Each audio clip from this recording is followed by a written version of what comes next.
Assalamualaikum warahmatullahi wabarakatuh.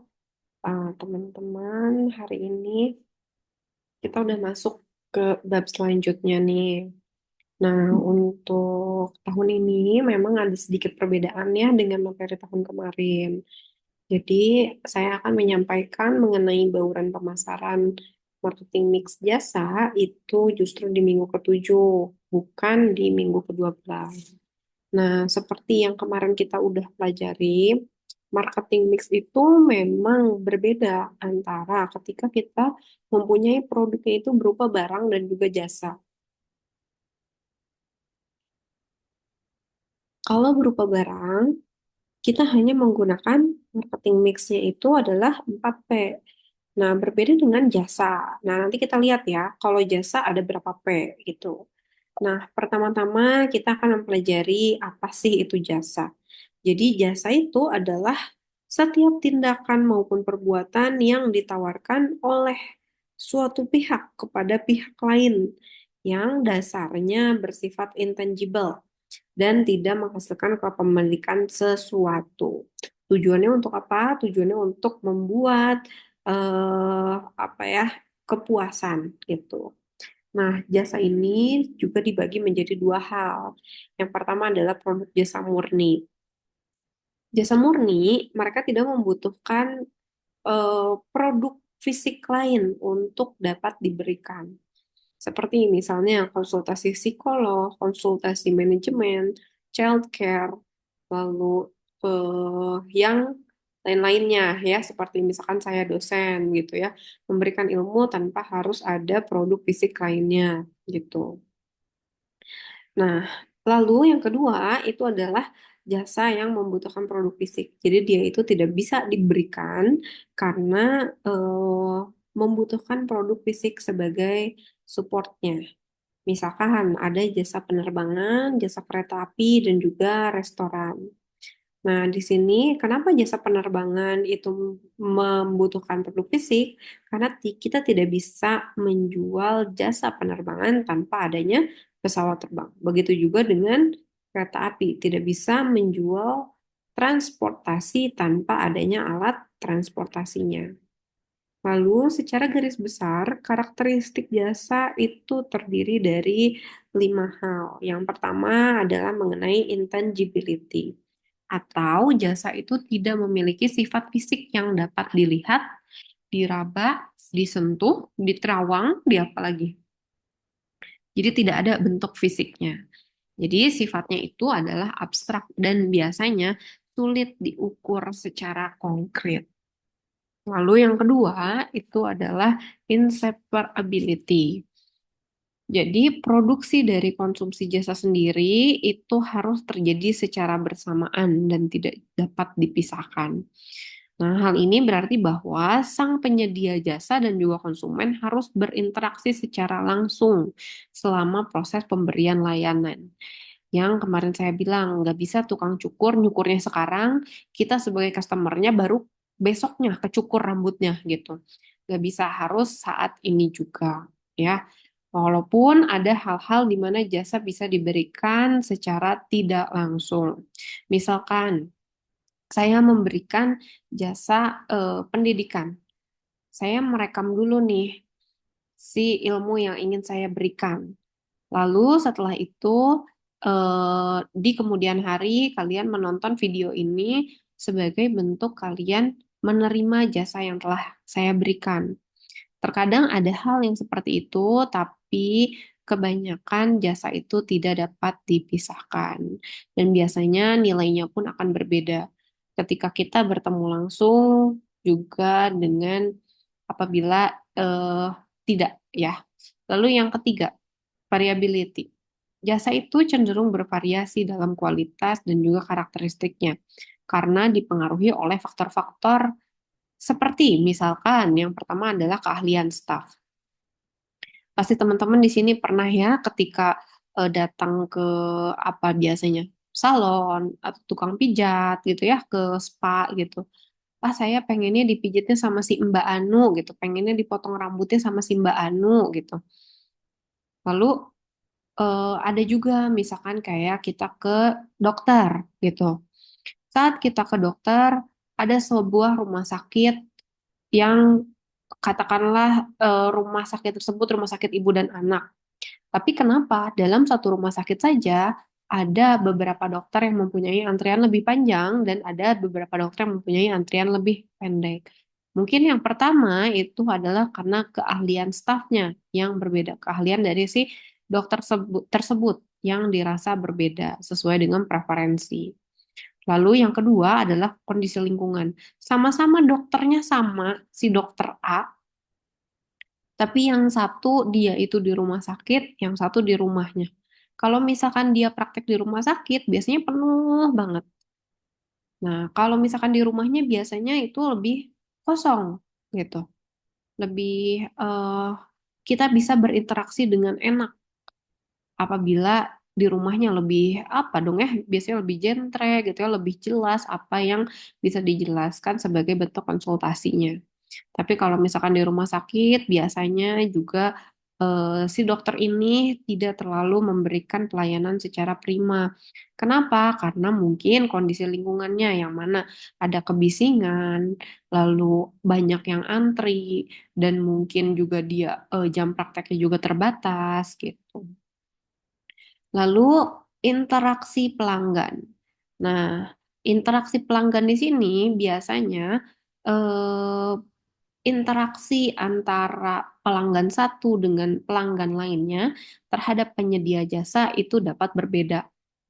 Bukan hanya penyedia jasanya saja yang berpengaruh, namun juga pelanggan yang dapat berpengaruh. Nanti saya akan jelaskan di belakangnya. Lalu setiap pengalaman pelanggan itu pastinya akan berbeda. Sama-sama sakit demam, sama-sama ke dokter yang sama, yang satu merasa diperhatikan banget, yang satu merasa kurang, misalkan.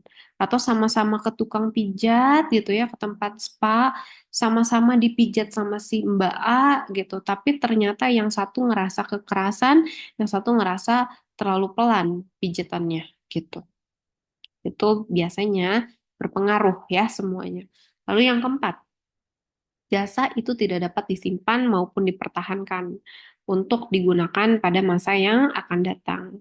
Nah, jika suatu saat tidak digunakan pada saat yang ditentukan, maka peluang untuk memberikan jasa tersebut akan hilang. Ini hampir sama dengan yang poin kedua tadi. Jadi, jasa itu harus langsung dinikmati atau langsung digunakan. Lalu yang kelima itu adalah lack of ownership. Pelanggan tidak memiliki hak milik atas hasil jasa yang diberikan. Mereka hanya membeli haknya untuk menggunakan jasa tersebut untuk periode waktu tertentu. Nah, ini contohnya, misalkan teman-teman sering kan menggunakan Gojek gitu ya. Gojek itu yang dijual apa?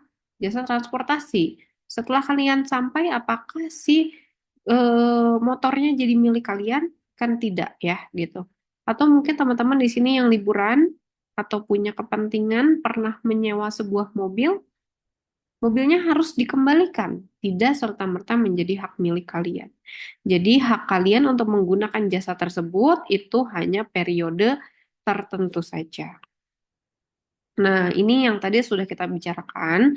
Kalau misalkan produk yang berupa barang, itu kita akan menggunakan marketing mix 4P, yaitu adalah price, product, promotion, and place. Nah, berbeda dengan jasa. Ditambah lagi 3P lagi, yaitu adalah people, process, and physical evidence. Di sini saya tidak akan menjelaskan mengenai satu, 2, 3, dan 4 ya. Karena di minggu yang lalu saya sudah menjelaskan kepada teman-teman semua. Saya akan menjelaskan mengenai tambahannya saja. Yang pertama, tambahannya itu adalah people. Sebelum ke sana, kita perlu mengetahui dulu nih, marketing mix itu apa? Yaitu adalah faktor yang dikuasai dan dapat juga digunakan oleh seorang marketing manager guna memperoleh atau mempengaruhi keputusan pembelian dari para konsumennya. Yang pertama adalah people. What is people? People itu adalah semua pelaku yang memainkan peranan dalam penyajian jasa maupun produk sehingga dapat mempengaruhi pembelian. Yang tadi saya sudah bilang, ya, kalau misalkan ke dokter, saya cocoknya sama si dokter A gitu dibandingkan dengan dokter B. Atau kalau saya mau ke tempat spa, biasanya saya sama si Mbak B, bukan sama si Mbak A gitu. Nah, maka dari itu, biasanya people itu merupakan aset utama dalam sebuah industri jasa. Nah, terlebih lagi, bisnis itu membutuhkan sumber daya dengan performance yang tinggi. Kebutuhan konsumen untuk berhadapan dengan karyawan berkinerja tinggi juga akan menyebabkan kepuasan konsumen dan menghasilkan loyalitas dari sisi konsumen. Nah, di sini sebetulnya people itu banyak semua yang terlibat. Jadi ketika kita membicarakan tentang maskapai penerbangan, itu bukan hanya dari segi pilot dan pramugarinya saja, tapi juga dari petugas check-in, lalu ground staff, dan lain sebagainya. Kalau kita berbicara tentang restoran, itu tidak hanya berbicara mengenai chefnya saja, tapi juga kita turut menyertakan pelayanannya dari waitersnya, dari satpamnya, dari petugas kebersihannya, dan lain sebagainya.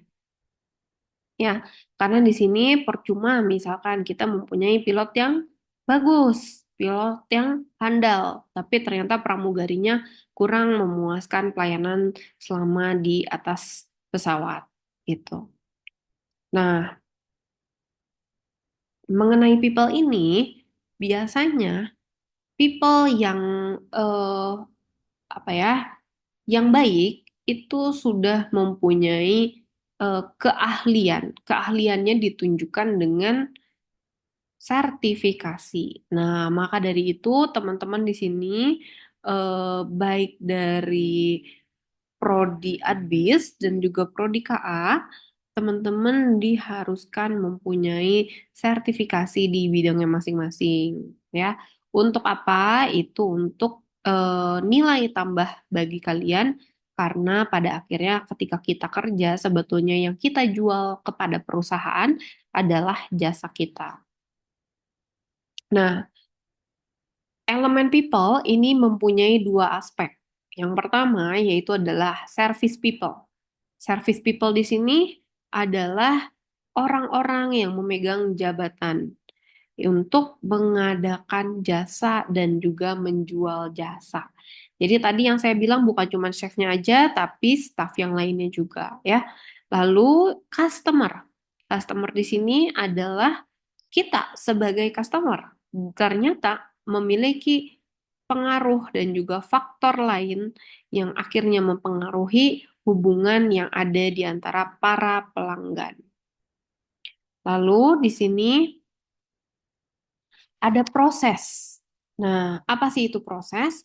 Proses adalah eh, bagaimana cara perusahaan melayani permintaan setiap konsumennya. Mulai dari konsumen memesan order hingga akhirnya mereka mendapatkan apa yang mereka inginkan. Nah, beberapa perusahaan tertentu biasanya memiliki cara yang unik dan juga khusus dalam melayani konsumennya. Yang dimaksud proses dalam pemasaran yaitu keseluruhan sistem yang berlangsung dalam penyelenggaraan dan menentukan mutu kelancaran penyelenggaraan jasa yang dapat memberikan kepuasan para penggunanya. Kita sekarang saya coba berbicara tentang tempat spa. Tempat spa itu pasti yang dijual adalah jasa pijatnya, gitu ya. Nah, ketika tempat spa ini yang satu dan lainnya itu mempunyai perbedaan. Perbedaannya dari segi prosesnya. Ada yang ketika kita datang itu disuruh cobain dulu wanginya, wangi oil masasnya itu mau pakai apa gitu kan. Ada testernya di depannya. Terus setelah itu disuruh ganti baju dulu misalkan. Setelah itu dicuci kakinya, dicuci, dikeringkan kakinya, dan lain sebagainya. Tapi ada yang tempat spa itu ketika datang, oh ya masuk ke room ini. Terus disuruh ya udah tiduran aja langsung, bahkan tidak disuruh ganti baju dengan baju spa gitu. Begitupun di dokter. Di dokter, ketika datang ada yang dari resepsionisnya sudah ditanyakan dulu seperti ada demam kah, dari kemarin ada pusing kah, misalkan gitu. Terus udah gitu tekanan darahnya diukur dulu di perawat, tinggi badan gitu kan. Setelah itu baru nanti menunggu dan ketika menunggu pun ada yang diberikan pelayanan lebih seperti misalnya ada TV, screen, atau sekarang sudah mulai ya di rumah sakit yang eksklusif gitu ada akuarium besar gitu ya biar mereka itu ketika menunggu itu tidak bosan. Lalu setelah konsultasi itu nanti ada eh, apa namanya penembusan obat gitu kan. Nah, proses yang seperti itu dari awal si jasa tersebut dibuat, dari awal konsumen tersebut order hingga akhirnya mendapatkan apa yang diinginkan. Itu adalah sebuah prosesnya bagaimana ya. Nah, tujuan dari proses ini adalah menemukan suatu cara memproduksi barang dan juga jasa yang memenuhi persyaratan pelanggan yang diinginkan atau diekspektasikan oleh seorang pelanggan dan juga spesifikasi produk yang berada dalam batasan biaya dan manajerial lainnya. Pasti dari segi konsumen ingin mendapatkan yang sebaik-baiknya. Namun dari sisi produsen mereka menginginkan yang semurah-murahnya. Nah, proses yang dipilih itu pastinya nantinya akan mempunyai dampak jangka panjang pada sebuah efisiensi dan juga produksi dalam sebuah perusahaan. Begitu juga pada sisi fleksibilitas biaya dan juga kualitas barang yang diproduksi oleh perusahaan. Oleh karena itu, banyak strategi perusahaan yang ditentukan saat keputusan proses ini berjalan. Nah, strategi proses juga berhubungan dengan adanya tata letak ruang produksi dan juga alur penjualan produk. Tata letak merupakan suatu keputusan penting yang menentukan efisiensi sebuah operasi dalam jangka panjang. Nah, tata letak ini juga memiliki banyak dampak strategis karena tata letak menentukan daya saing perusahaan dengan hal yang pertama adalah kapasitas, kedua proses, fleksibilitas biaya, serta kualitas lingkungan kerja, dan juga kontak pelanggan dan citra perusahaan. Silakan dibayangkan oleh teman-teman. Bayangkan ketika kita masuk ke dalam sebuah klinik dokter, resepsionisnya ada di belakang. Lalu setelah itu dokternya ada di sisi timur. Lalu sebelum ke dokter kita harus ke perawat dulu. Ke perawatnya ada di sisi sebelah barat. Lalu dari perawat ke dokter tadi yang di sisi timur, dari sisi timur kita harus ke sisi barat lagi untuk menunggu. Dari sisi barat kita baru ke apotik. Apotiknya ada di sisi selatan misalnya. Lalu nanti kita harus membayar kepada kasir yang ada di sisi utara. Kebayang betapa crowded-nya alur tersebut. Yang pertama itu adalah dari segi kecepatan. Kecepatan pelayanan menjadi menurun. Yang kedua dari segi efektivitas. Pasti menurun. Kalau ada apa-apa dari sebuah stasiun kepada stasiun yang lainnya, pasti akan terhambat. Lalu dari segi kenyamanan customer juga pasti akan menurun. Dan juga yang terakhir itu pasti adanya crowded di tengah-tengah ruang pelayanan ya.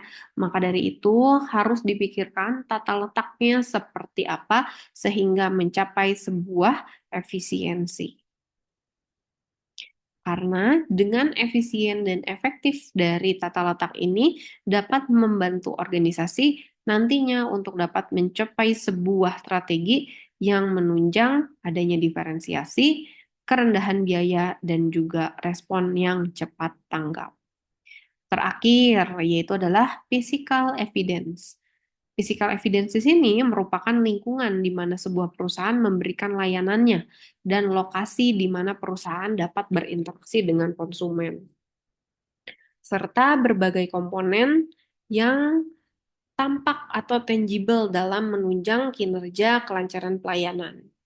Nah, sampai di sini dulu teman-teman, saya akan rekam lagi untuk part keduanya agar bisa saya upload ya